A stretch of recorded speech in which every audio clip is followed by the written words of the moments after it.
Diyos sa among mga kinabuhi, hindi natakna, gidapit na namo nga magkalalaw. Umuambit kami sa imong mensahe, kinaagi sa imong mga pulong nga ana sa Biblia. Buksi ang among mga mata, ug una-una, ug himo ang kang malinawa kung ang kasing-kasing o Diyos. Tungod kay alam kini kanamo. Kini ang among pag-ampo sa ngalan ni Jesus. Amen. So ang linya sa awit, nag-ingon, ang kinabuhi sa tao mahanaw, ug ang kanang butang iyang nabatunan. Sakto o dili? Sakto. Uyon o dili? Uyon. Supak o dili? Dili. Okay, so tanan, mauto ang impormasyon nga atong nadawat kabahin sa atong kinabuhi. Wala tay supak ana. Pero atong palaluman ang atong pagpamalandong karon. So unsa may atong masayran mahitungod sa kinabuhi sa tao. Tulo lamang ni kabuok. No, dili mo ko taas mawali. Una, mubo ura ang atong kinabuhi kung makitanti pa sa Dios. Kaduha, ang atong kinabuhi mubo, unahimong mubo tungod sa kasuko sa Dios. Ngadto sa atong mga sala. Katulo o katapusan, ang atong panginahanglan mao ang pag-ihap sa atong mga adlaw sanglit mubo raman di ay ang atong kinabuhi. So muna ang atong pamalandungan karon. So base sa ahong pakigsusi ganina. So ni kuan dito sa internet ni Kuling ko. Sa Pilipinas, ang rehistrado nga total sa 2023 pa ni ang data nga gihatag sa internet ganina pag search na mo. Sa tuig 2023 dinhi sa Pilipinas adunay 694,821 ang nangamatay. Recorded ni way labot sa wala nga record. Kaya tendency ra ba dili gyud ni exact nga numero tungod kay naa pay wa nga record. So, butang lang ta, ang wa ma-record, happy to 1 million. Ay recorded naman 600,000. So, sa ato pa, ibasin-basin nila, kung ato ikumpara ang data sa 2022 o sa 2023, adunay 2.2% na pagsaka sa mga nangamatay. So, muna realidad. So, nagkaanam o kasaka. Ang nangamatay, unya ang edad po, nagkaanam o kaubos. Diba? Oh, tungtong kay 30 namatay na. So nga na, dali mga matay ang mga tao. So buti pasabot, adunay sa matag usa ka libo nga populasyon, adunay unom ka mamatay. Unya, matag adlaw adunay 1,904. Matag adlaw na, so hapit 2,000 ang mamatay. Sa ato pa, kada oras, iya pa yung specific. Kada oras, 79 katao ang mamatay. Sa ato pa, sa usa ka minuto, usa ka tao ang mamatay. Usa na si lulusising anak. So, sa usa ka minuto, sa matag hagtik sa orasan, 1, 2, 3, dunay tao nga mamatay. Samot, pagtibuok kalibutan. Philippines rin atong libasihan. So, dili ka makahikyas ni anang maunga kamatuoran. Atong kinabuhi, walay siguro. Diba? Pero ang kamatayon, sigurado. Maningkamon ka sa atong kinabuhi. Kung kabantay mo, ang mga tao, ganahan gid mo adtog Manila. Adtog ko Manila, kay marabaho. Di ko ganahan din sa bukid. Kay maitong ko. O, wakoy kapalaran anis bukid. Sa una pa sa panahon kapag bata. O, wala akong experience.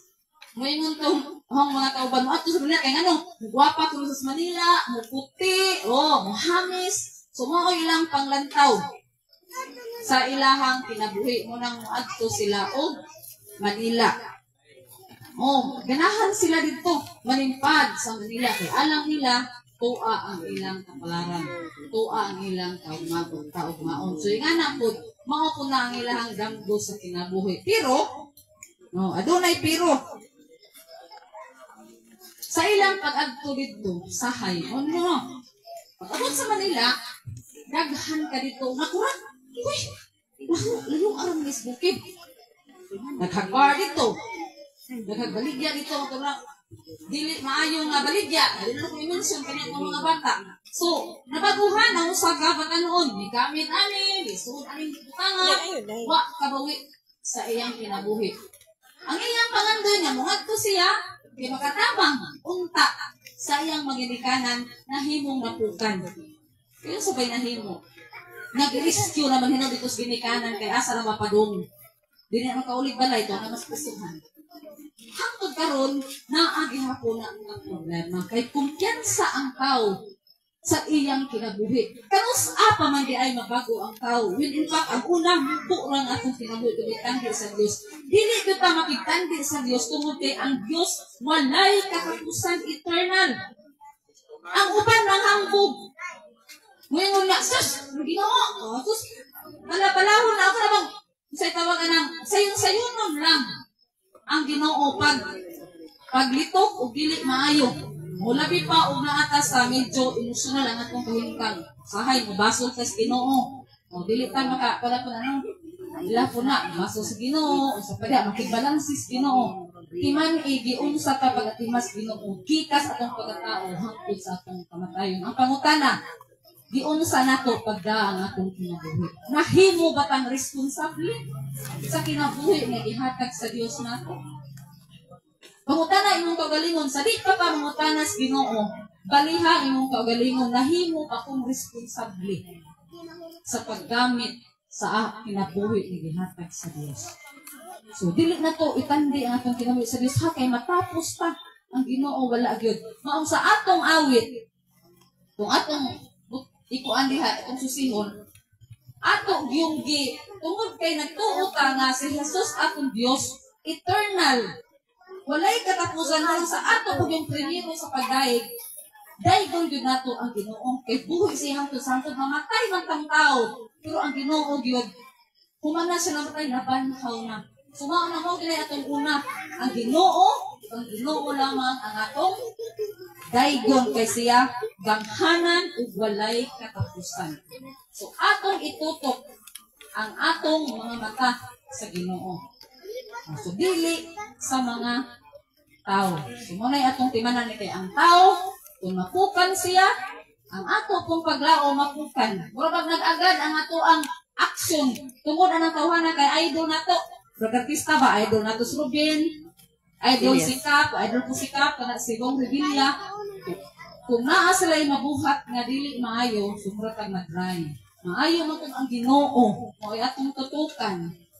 Kay ang Ginoo dili na gyud masayo, walay katapusan mo nang undangon na nang atong idol sa mga tao tong idol ang Ginoo kay aron maningkamot ta nga masama sa Ginoo. Di man ta makatupong, di man ta makapariha, pero dahil kamot ta nga mahisama kaniya kay atong gusto nga kay mubo man ang atong kinabuhi nga makauban ta sa Ginoo.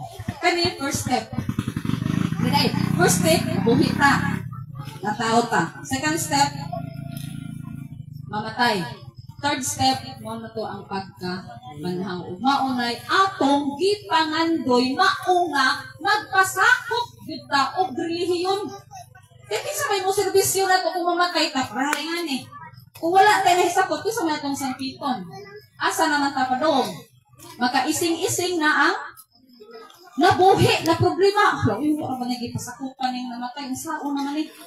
So, lami-lami, naspatay dito ka to, ag nabuhi, naglibog at tutaw kung sao naman eh pagservisyo, nga wak mo din nasakupan. Walang giawhag ang mga katawhan na nakadungog. Pasakop, pintaw mo kung asa mo dapit. O kung asa mo pagbati, kung asa mo mutubo, na spiritually, nga makainamos, Ginoo pasakop. Kay lisod kaayo ug naay sama ninyo nga panghitabo. Ayaw problemahan ng mga buhi. Kay ang patay wala kalibo ana impas ng utang, wala. Linaw na ang hunahuna ang mga buhi ng mga problema. Ayaw hatagin problema ang mga buhi.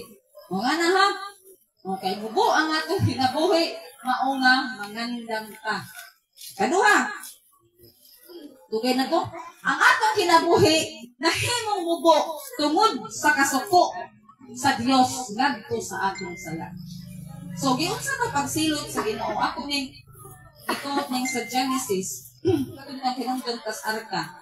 tungod sa pagkadautan sa mga tao, mao ni ang linya nga nalitok sa atong Ginoo. Genesis 6:3. Sa 6:3. 6:3. Unya ang Ginoo miingon, dili ko tugutan ang tao nga mabuhi hangtod sa kahangturan kay tao lamang siya. Sukad karon kutob ragyod sa 120 ka tuig ang ilang kinabuhi. Ginansang nas Ginoo ang atong kinabuhi. No, di pwede buhion ng tao naman. Sus, unsaon na lang kung makigtupong ang tao sa gamhanas Ginoo, gamhanan ng gani ron, na mamatay ang tao, di ba? Hamugiro na kaayo. Bisag magkuha na itong kinabuhi, bisag matapos itong kinabuhi, musarga na itong pagka-hambog. Hero, parang askit ba? Naghantag kinabuhi. Uy, usara ba itong kinabuhi ha? Dili itaw lima.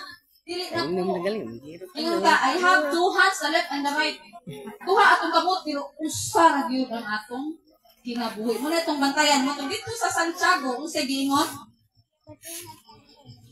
ukab ka Santiago kay waan kan ko kasagos Biblia ha kay patiling daghana. Sa Santiago diingon nga pananglitan aduna kitay mga plano sa umaabot. Ang angayan gyud natong isulti mao ni. Kung maluoy ang Ginoo, lugwayan niya ang atong kinabuhi ug makabuhat kita sa atong buhaton. Kay taas man mo nang ang ato ang giingon kabantay mo mingon nga ugma puhon. Kapatay mo? Ato na siyang gimupo kay ugmaon niya atong sultin mo magrabing taasa. Maluoy Ginoo, lugwayan ang atong kinabuhi, makabuhat sa atong buhat. Murag dugay pa ta mahumano. Malamin mo ta nga mulakaw ka ugma puhon. Di ba maingon ta? So ato nang gisorten pero actually naa na siya sa Santiago 4:15. Kaya di naman lagi ta kasag, kitaas naman mo nang mupuhon-puhon ta. Mo na itong version. So, ako ba po? Kung maluoy Ginoo, makaadto ka. Nga na, pero kasagaran din natong madungog, puhon. Mo na, biblical, gihapon na siya. So, mao nga, atong gidasig ang makatawhan, bisan unsay atong posisyon sa kinabuhi, kaya atong butang mahanaw, atong putlo ning atong garbo. Kaya mo na'y makababag, diha sa atong kinabuhi. Sayang ang atong pag-alagad kung puno tas garbo, puno tas pagpakarugningon. Kung sa giingon dito sa akong gibasa ganina nga, ang Ginoo nakahibaw sa tanan natong sala. Bisag tapigan nato ang atong mga sala, makahibaw ang Ginoo. Mutapig man ta, di man makahibaw ang atong ubang silingan, pero for sure, di gyud ta makaipsot sa mata sa atong Ginoo. Magbalanse gyud ta sa Ginoo. Mulimot man ta sa atong mga sa atong silingan, sa atong mga bana, sa atong mga asawa. Pero sure, nga atos matas Ginoo, dili gyud ta kaipsot. Mao ra gyud atong balanse ang Ginoo sa atong kinabuhi. So mo na atong timan-an ha. Nga tungod sa kasuko sa Dios sa atong mga sala, gilansang na ta ngadto sa 120. Sa sinugdanan pa ni mga pag-abot sa Salmo, ang gibasa dito, maluoy gani hatagan tag kapituan, pila man ang kapituan? 70. Kung maluoy pa yun, muabot og kawaluan, pila man kawaluan? 80. Sa atong pa-blessing na kaayo, kung wala pas kag 80, pila edad nilo sising? Uy, 82. Pinagbisingan na sobra na Salmo. 82 siya. May 6. Ang mag-83 siya puhon. Pareha 6. So, mag-83 siya puhon. Si blessing na kaayong. Gani abot siya og 83. Usa ka celebration gina sa kinabuhi. Nakakaabot ang 83. Kitaan ay wakon tayo siguro no. Pila ang edad. Maabot makatag 70. Katungtong katag 70 to 80. Kung mahagbong na taan ng mga panahon na. Kita kaabot 70. So, muna gingon, God knows. Tungod sa atong mga sala, giing na natas Ginoo. Di ba mo sakitan kung mas Ginoo? Nagbasol siya. Nga gibuhat niya ang tao diha sa kalibutan ug nakapasubo. Tunay damay usa. Genesis 6:5-6.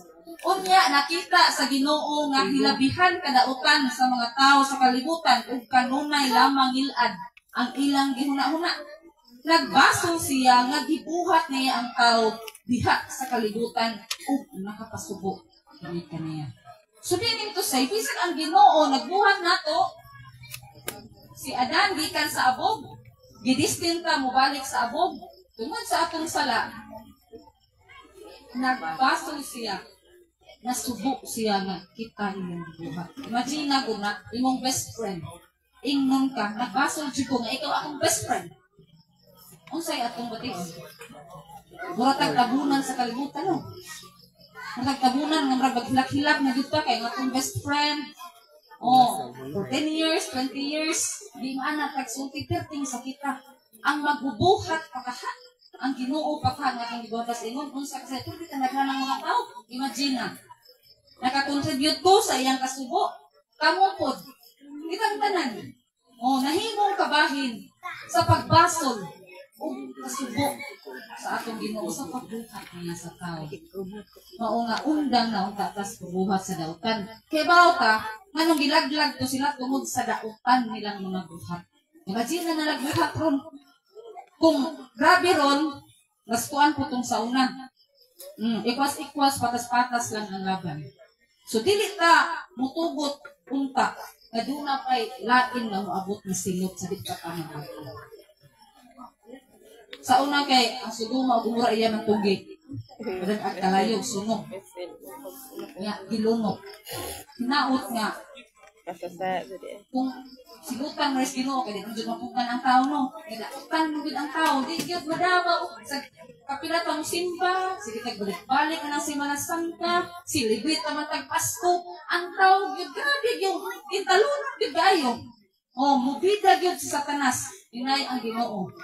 So, kung silutan, kahinaot nga, usatas maluwas. Sus, kasulti na ito, no? Nga, inigsilot, Ginoo, usatas maluwas. Bisa'y gusto maluwas, hands up. O, ako rin gusto maluwas. Diba? Kung usilot, ang Ginoo, hinaot nga, usatas maluwas. Diba? Kaya mo kasulti, adjud na ko, Ginoo. Gigugma siya kunimo, kaya na ako ko yung mission sa akong kinabuhi.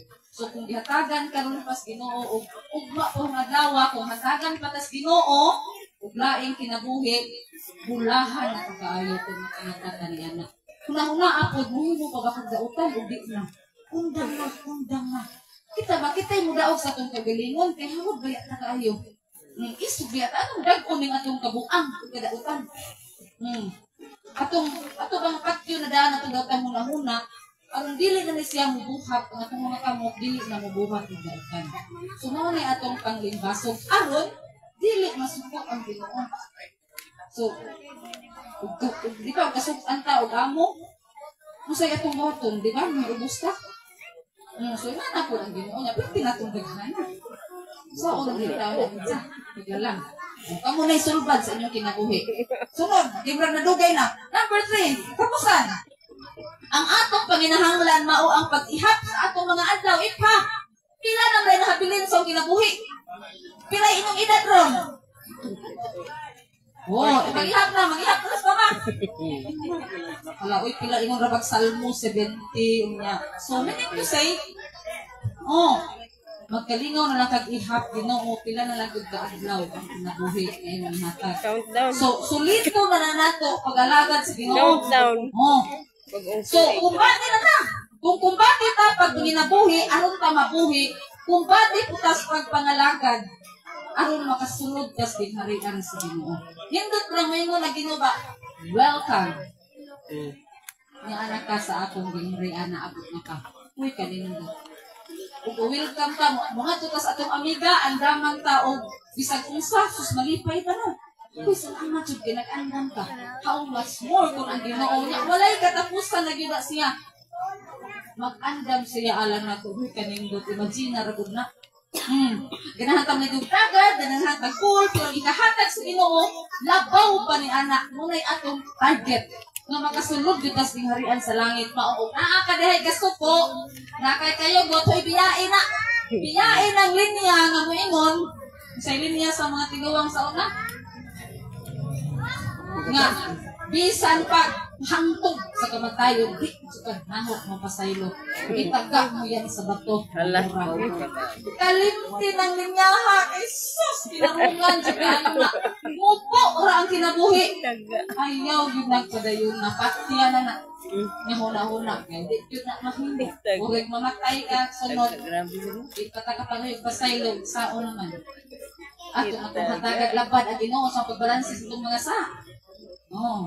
So mao nga kanang ang atong mga kinabuhi naa sa kamot sa Ginoo anytime pwede gyud tani ang kuhaon. So aron lang nagsunod di ba nagsunod dito sa bugang dinhi upat na di ay mga plus mga senior. Oh, so pulos mga senior managkulbaan na ang mga senior ani. Malandong ano, kami kung mga batanon pa, mga bata pa, mamalandong po kay dili man kay mga tigulang lang tanan, walay exempted. Tanan bitaw basig binuntang kamura ay patras din yung kamatayon, maunay naka-40 sa kamatayon kay patras wala exempted. So, mga igsuon nga mag-ihap na ta sa atong mga adlaw, nganong mag-ihap ta gingon sa Salmo 90, Salmo 90:12, aron mahimutang maalamon sa paggamit sa atong mga adlaw. Dili diha sa mga dautan nga mga buhat kun dili sa maayong mga buhat. Mo nang uban kung makabantay silang mamatay na, ang uban mag-charity work.